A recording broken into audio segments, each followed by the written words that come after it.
করো তাহলে তোমার স্মৃতির সিঁদুর মুছে যাবে। ও মা, এটি তোমার শ্বশুরের আদেশ, আমি যাচ্ছি চাই।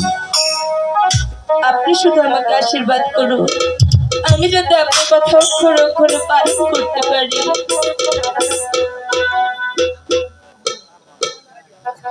বাবা, আমি ভগবানের কাছে প্রার্থনা করছি, ভগবান যেন তোমার শীতের সিঁদুর নাকের স্বর্ণ হাতের শাখা যেন অক্ষণ রাখে। আর কোনো বিপদ হলে তুমি তোমার শ্বশুরকে ডাকবে, আমি তোমার বাসরঘর লোক লস্কর পাহারা দেবো। একটি কথা মনে রাখবে, যাকে যাকে প্রহরী তাকে তাকে শত শত এমন আল্লাহ এদিকে চাঁদে সোজা করে মোমের বাতি জ্বালা থেকে বেহুলা শুট করে, সেই বাসরে অবস্থান কেমনি করতে পারে। আমি আমার জীবন দিয়ে চেষ্টা করবো শ্বশুর ঠিক ঠাকুর। আছে বাবা, আমি তোমার প্রাণে আশীর্বাদ করছি।